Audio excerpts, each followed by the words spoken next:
새로운 시작을 꿈꾸며 웃어라 그랬습니다. 자, 새로운 시작을 꿈꾸며 오늘 아침도 또 웃음으로 시작을 하자. 성도들과의 만남을 통해서 왜 어떤 계기로 예수 그리스도를 믿게 됐습니까? 이렇게 물어보면 그 대답이 참 다양합니다. 간증도 참 가지가지죠. 갖가지의 사연들이 있음을 알게 됩니다. 어떤 분들은 예수 그리스도를 믿게 된 계기가 사업의 실패를 통해서 정말 인생이 허무하구나 이런 걸 깨닫고 예수 그리스도를 믿게 됐다. 어떤 분은 갑작스러운 질병 때문이다. 또 어떤 분은 갑작스러운 사고, 그 사고를 만났다. 또 어떤 성도들은 그래요. 가족의 죽음을 통해서 인생이 무엇인지를 다시 생각하고 그리고 예수 그리스도를 믿게 됐다 그럽니다. 자, 여러 가지의 사건 사고를 통해서 내 힘으로 할 수 없는 한계 상황을 경험한 것입니다. 내 이성의 한계를, 내 육체의 한계를 뛰어넘는 그런 하나님의 역사를 경험하고 그리고 이제 예수 그리스도를 믿게 됐다 그럽니다. 간혹가다 이런 분도 있습니다. 너무 잘 나가다가 결국은 삶이 너무 허무하고 그래서 끝자락에 예수 그리스도를 믿게 됐다 이런 분도 있습니다. 자, 인생의 밑바닥을 맛보고 내려갈 수 있는 막장까지 다 내려갔다가 하나님께로 돌아오는 사람, 그리고 회개하고 다시 신앙을 회복하는 성도들, 이런 분들. 자, 그런데 하나님을 믿기까지 너무나 바닥의 상황까지 다 내려갔기 때문에 재기할 가능성이 잘 보이지 않을 때가 있다는 거죠. 너무 심하게 망가져서 예수 그리스도를 믿기는 믿지만 정상적인 생활이 불가능할 것 같은 그런 어려움 속에 있는 사람들이 있습니다. 여러분, 사람이 얼마나 무지할까요? 너무 무지합니다. 잘난 체하고 교만하고 하지만 너무나 바보스러운 인간의 모습들을 참 많이 만납니다. 자, 얼마나 미련하고 얼마나 더 교만해야 할까? 얼마나 자기 힘을 의지하고 자기가 할 수 있는 모든 카드를 다 쓰고 나서 그때 왜 손을 들까 하는 거예요. 참 무모하죠. 하나님께 치시지 않으면 절대로 하나님께 돌아오지 않는 무서운 인간의 모습을 봅니다. 자기 신념과 고집이 강할수록 더 두들겨 맞는 것이죠. 조금이라도 내 힘으로 뭔가 가능성이 있으면 그 가능성을 비집고 들어가려고 하는, 빨리 하나님 앞에 두 손 들고 바짝 낮추고 이렇게 나오면 얼마나 좋겠나 하는 것이죠. 자기의 노력, 자기의 신념, 자기의 고집, 자기의 자존심이 강할수록 두들겨 맞는 시간이 깁니다. 야곱이 그러했고 모세도 그러했고 사도 바울도 다 망가지고 난 후에 그렇게 하나님 품으로 돌아오죠. 이게 어리석은 거죠. 이 세상에서는 소망이 없는 상태로 다 넘어지고 자빠지고 자존심이 다 사라질 때까지, 그때까지 처절한 고난을 당한 후에 주님 품으로 돌아오는 것은 너무 늦은 것이지요. 그때라도 돌아오면 정말 기적인데, 그래서 여러분, 자, 최고의 기적이 뭘까? 최고의 축복이 뭘까? 정말 복 중의 복, 최고의 행복이 뭘까? 그것은 바로 여호와 우리 하나님을 선택하고 하나님을 믿는 것이 최고의 복 중의 복이고 가장 위대한 일이고 여러분의 생에 가장 잘한 일이라는 사실을 믿으시기를 바랍니다. 하나님을 믿는 것, 하나님을 사랑하는 것, 하나님 앞에 은혜를 구하는 것, 원 플러스 올, 예수 그리스도를 선택하면 모든 것들이 그냥 다 의식주와 모든 앞날의 삶이 통째로 주어지기 때문입니다. 원 플러스 올이죠. 신명기 1장 11절은 이렇게 말씀을 합니다. 너의 열조의 하나님 여호와께서 너희를 현재보다 1000배나 많게 하시며 너에게 허락하신 것 같이 너희에게 복 주시기를 원하노라. 하나님이 어떤 분인가요? 복 주시기를 원하고 자손 대대 잘 되기를 원하고 그 하나님을 믿는 나라를 하나님이 높이 높이 쓰시기를 원하는 하나님, 이 하나님을 믿고 하나님을 신뢰하고 예수 그리스도를 영접하고 하나님 앞에 예배드리며 살아가는 것이 가장 큰 축복이고 이게 가문의 영광이다. 그렇게 믿으시기를 바랍니다. 시편 118편 26절에 여호와의 이름으로 오는 자가 복이 있으며 우리가 여호와의 집에서 너희를 축복하였노라. 여호와의 집에서 너희를 축복하였노라.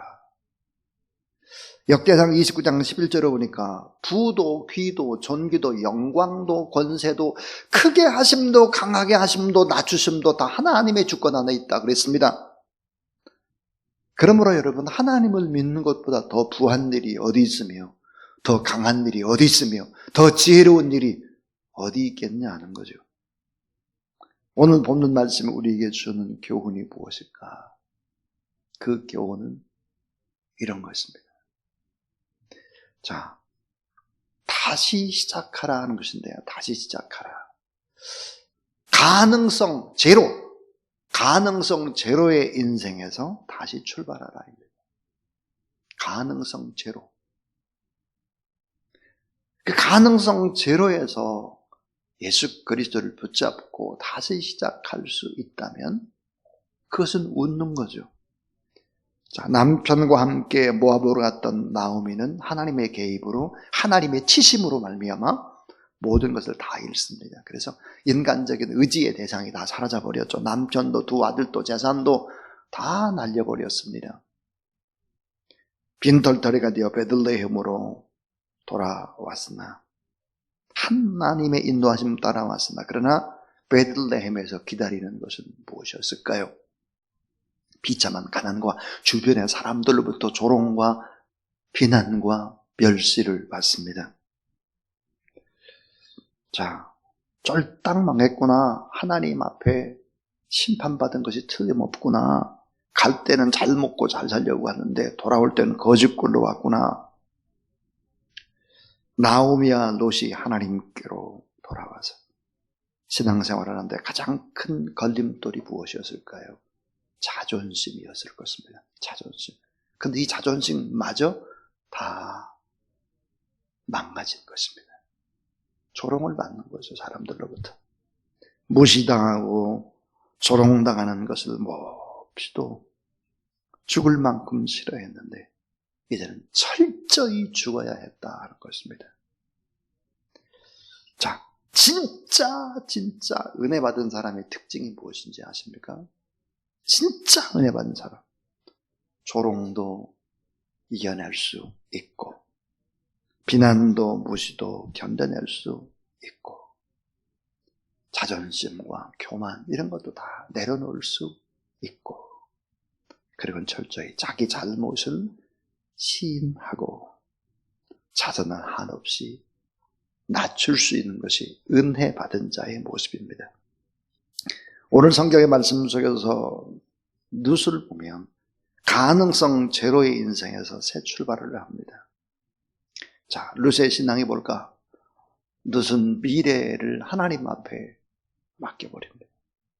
그리고 자신이 할 수 있는 가장 작은 일, 맨 밑바닥의 일을 시작합니다. 들에 나가서 보리 이삭을 줍는 일이죠. 신명기에 보면 보리 이삭을 줍는 일은 이스라엘에서 가장 가난한 자, 비천한 자들이 하는 일이었습니다. 고아와 과부와 가난한 자, 이방인들을 위해서 추수하고 난 다음에 흘린 이삭을 줍지 않는 것이 율법이죠. 룻은 이스라엘에서 가장 비참하고 가장 가난한 사람들이 되어야 하는 이 부끄러움의 자리에도 부끄럽지 않았다. 행복의 기준을 잘 사는 데 두지 않았다라고 하는 것입니다. 참 중요한 말이, 자, 행복의 기준을 잘 사는 데 두지 않았다. 좋은 아파트 얻는 거, 좋은 외제차를 타는 거, 명품 들고 다니고, 얼굴 이쁘게 뜯어 고치고, 이거 이런 게 얼마나 웃기는 일이냐 이거예요.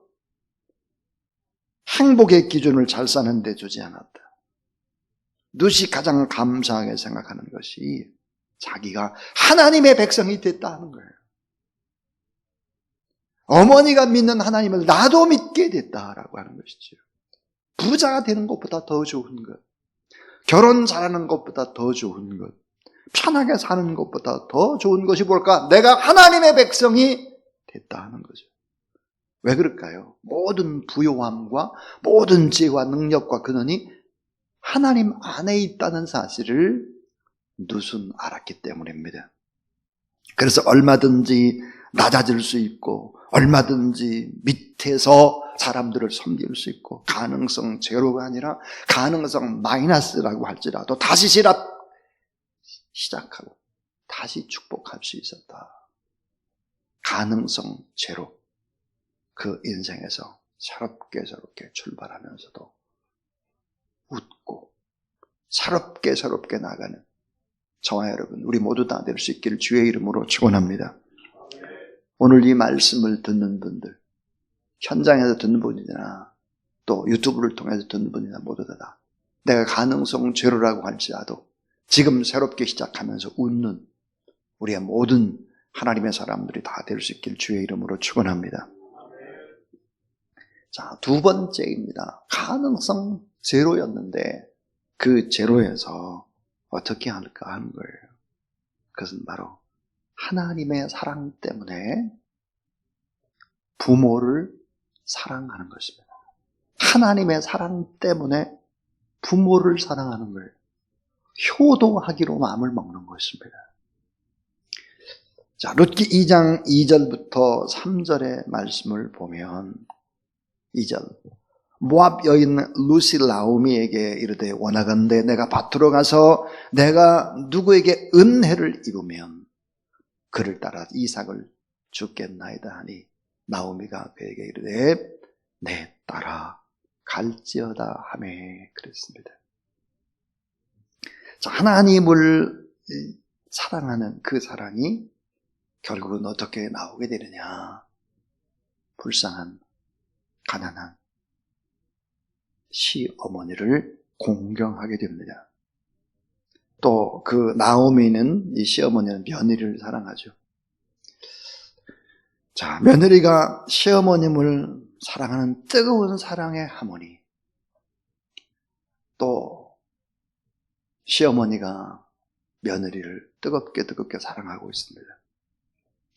룻은 시어머니를 사랑해서 이삭을 줍기 위해서 밭으로 나가겠다고 고백을 합니다. 다시 말하면 시어머니에게 간청하듯이 얘기하는 거예요. 자, 시어머님을 봉양하는 룻입니다. 효도하고 섬기는, 사랑하는 그런 룻이죠. 오늘 이 아침에 여러분 한번 결심해 보시기를 바랍니다. 내가 하나님을 사랑하고 하나님을 믿는다고 하면 내가 어머니 아버지께 어떻게 그 사랑을 표현해야 될까? 오늘 이 본문의 말씀 속에서 뜨거운 햇빛 아래서 이삭을 줍는 일을 이제 룻이 합니다. 이방 여인이기 때문에 밭으로 나가면 어때요? 잘못하면 돌에 맞아 죽을 수도 있습니다. 멸시와 천대를 감수하죠. 하나님의 대리자인 어머니, 그 어머니께 효도하는 것입니다. 시어머니는 룻을 부르기를 내 딸아 갈지어다 그랬습니다. 내 딸아 잘 갔다 오너라. 성경은 그렇게 얘기하죠. 넌 내 하나님 여호와께서 명령한 대로 내 부모를 공경하라. 그러면 내 하나님 여호와가 내게 준 땅에서 내 생명이 길고 복을 누리리라 그랬고, 에베소 6장 2절 3절 내 아버지 또 어머니를 공경하라. 이것은 약속에 있는 첫 계명이니 이로써 내가 잘되고 땅에서 장수하리라 그랬습니다. 주사랑교회에서 92년도부터 93년도까지 교육전도사님을 하시던 분이 계십니다. 지금 이제 큰 교회 목사님이세요. 여기가 가까운 곳에 있습니다. 실명을 얘기하면 여러분이 다 알 것 같고, 요즘 보니까 또 방송으로 다 나가기 때문에 또 죄송하기도 하고 그래서 실명은 거론하지 않습니다. 자, 이분이 지금 이제 가까운 곳에서 담임 목사님을 하고 있습니다. 교회가 크죠. 근데 이분은 참 아름다운 신앙의 이야기를 제가 몇 번 들었습니다. 주변의 사람들로부터 또 본인으로부터 들었죠. 본인은 10의 3조를 한다 그래요. 10의 3조. 그 10의 3조가 뭐냐 그랬더니 자, 교회에다가 10의 1을 바치는 것입니다. 교회에다가. 그 다음에 영적인 아버지인 원로 목사님께 용돈으로 11조를 드리는 거예요. 그리고 자기를 낳아주신 어머니 아버지 앞에 또 11조를 드리는 것입니다. 그래서 본인은 10의 3조를 한다 그래요. 한번 잘 생각해 보세요. 자, 교회에다가 하나님의 사랑 때문에 11조를 합니다. 영적으로 교회를 또 개척해서 또 아름다운 교회를 만드는 원로 목사님을 생각하고 또 그 영적인 아버지라고 생각하고 또 10의 1을 하는 것이죠. 오늘날 자기가 있기까지 애쓰고 수고했던 사랑의 어머니 아버지한테 또 10분의 1을 하는 것입니다. 하나님의 사랑 때문에 부모를 사랑하는 것입니다. 하나님의 사랑이 결국은 어때요? 부모 사랑으로, 그렇게 이웃 사랑으로 이어지지 않으면 신앙은 껍데기라고 하는 것입니다. 오늘 이 새벽에 꼭 기억하십시오. 나는 얼마나 부모를 사랑하는가. 참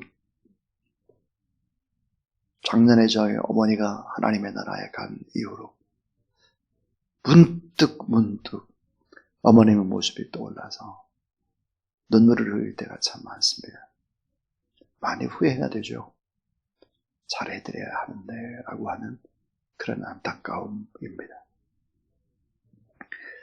자, 여러분, 하나님의 사랑, 또 부모의 사랑, 이런 사랑으로 끝나면 안 되고 이 세 번째 사랑은 어떤 사랑일까요? 가난한 작은 자를 사랑하는 것입니다.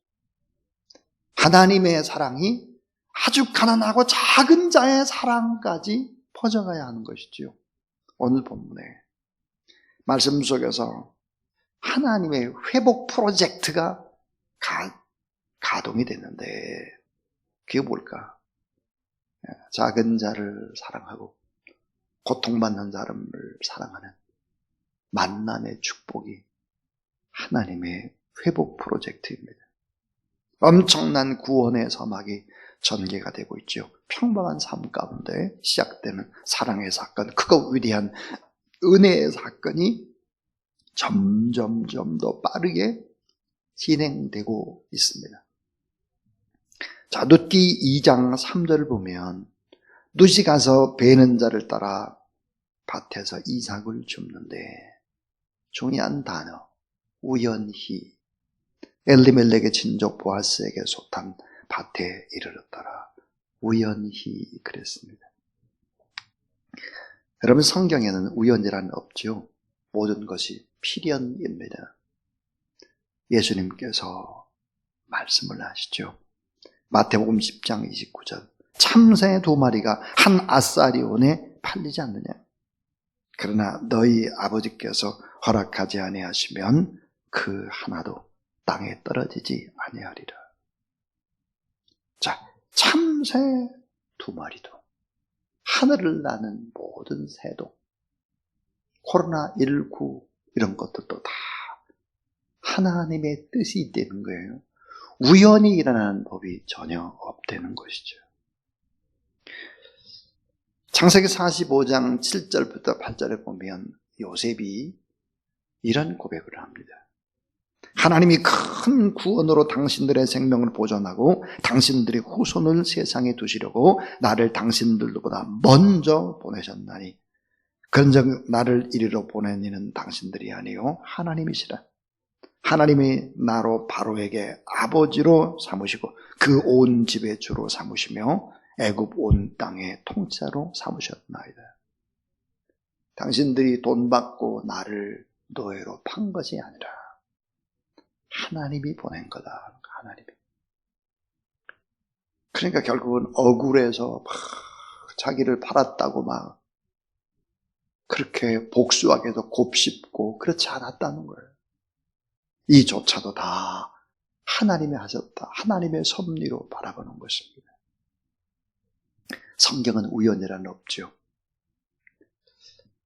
요셉의 고난도, 룻의 보아스와의 만남도, 룻이라는 여인의 인생을 고치기 위한 하나님의 필연, 그 인생을 회복시키기 위한 하나님의 필연, 운명을 새롭게 전환하고자 하는 하나님의 필연, 하나님의 섭리가 이 여인의 발걸음을 보아스의 밭에 이르게 했고, 가난한 자를 사랑하는 보아스가 이 여인을 눈여겨보게 했고, 이 여인은 성실하게 대학배 속에서 열심히 일하는 아름다운 모습을 보아스가 보게 되는 것이죠. 이 작은 자를 사랑하시는 하나님의 사랑은 하나님의 사람 보아스에게 또 나타납니다.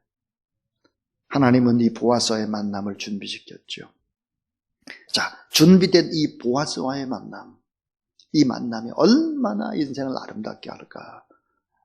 자, 2021년 새해 여러분, 이런 보아스 같은 만남이 여러분의 삶 가운데 이루어지게 되기를 주의 이름으로 축원합니다.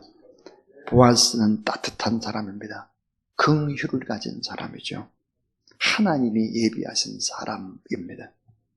오늘 말씀에 유력한 자 그랬습니다. 우리가 하나님의 일을 하려면 두 가지가 갖춰져 있어야 합니다. 그 하나가 뭘까요? 돕고자 하는 사랑의 마음이 있어야지, 우리 안에.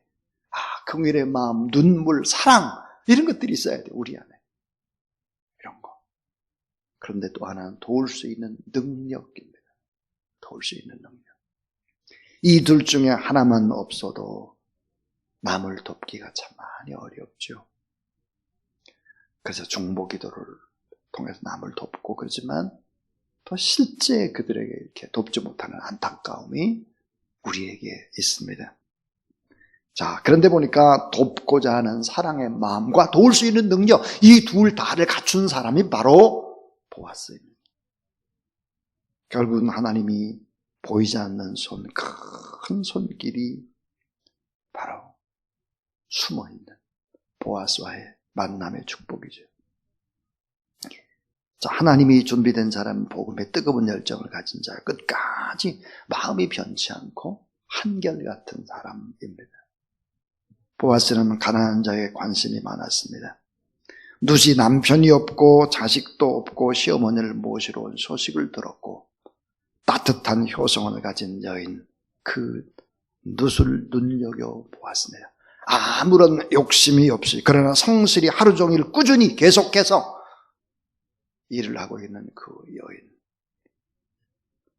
룻의 신실하심에 감동해서 결국은 룻을 돕기 시작을 합니다.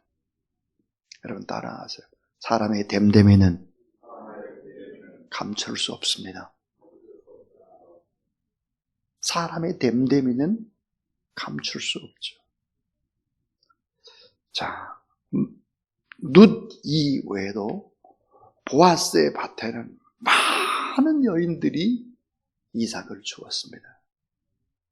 근데 왜 유독 룻만 눈에 띄었을까요? 그의 성실함, 근면함, 신앙심, 내면, 덕성, 교양, 이런 것들이 다 비춰졌기 때문이죠. 자, 룻기 2장 8절에 보면 내일 우리가 읽어야 될 8절 말씀은 이렇게 또 이야기합니다. 보아스가 룻에게 이르되 내 딸아 들으라. 이삭을 주우러 다른 밭으로 가지 말며 여기서 떠나지 말고 나의 손들과 함께 있으라. 불쌍한 가난한 룻을 바라보고 딸이라고 부르고 있습니다. 사랑의 만남이죠. 오늘 새로운 시작을 꿈꾸며 우리가 웃고 또 기도하라. 오늘이 새 삶의 시작이다. 오늘이 다시 태어나는 날이다.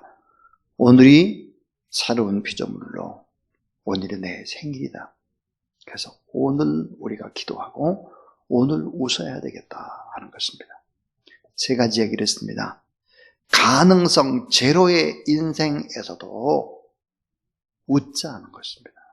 그리고 하나님의 사랑 때문에 다시 시작해보자 하는 것이고, 또 이 하나님의 사랑이 결국은 부모의 사랑으로 연결되는 것이 진정한 신앙이다 하는 것이고요. 또 하나는 가난한 자, 작은 자를 사랑하는 따뜻한 사랑과의 만남을 위해서 하나님 앞에 기도하자 하는 것입니다. 자, 나오미와 같은 시어머니가 되고, 룻과 같은 여인 며느리가 되고, 보아스와 같은 남편이 되고, 그래서 하나님의 사랑이 부모님께 효도하고 결국은 작은 자를 사랑하는 것으로 이어져서 만남이 우연이 아니라 필연으로 가꿔져 가는 축복의 기름 부으심이 2021년 한 해에 여러분에게 꼭 있게 되길, 오늘 이 말씀 그대로가 삶에 다 적용되어지기를 주님의 이름으로 축원합니다. 자, 이제 95장 하나님 앞에 91장 하겠습니다. 91장 슬픈 마음에 있는 사람 예수 이름 믿으면 우리 주님 바라보면서 하나님 앞에 찬양을 드리겠습니다.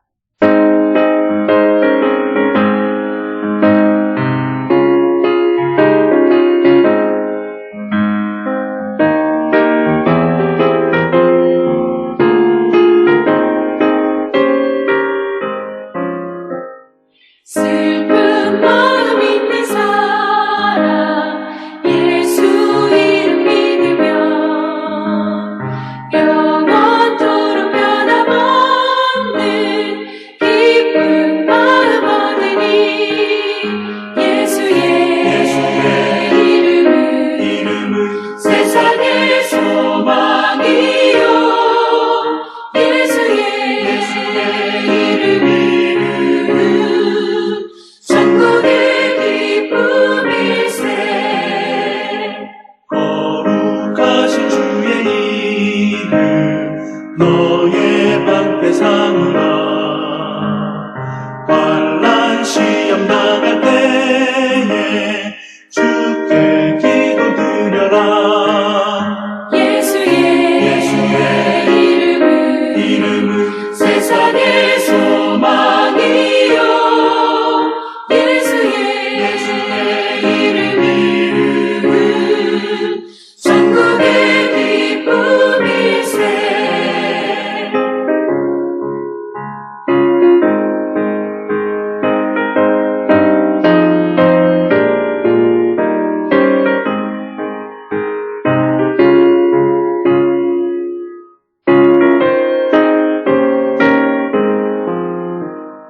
존귀하신 주의 이름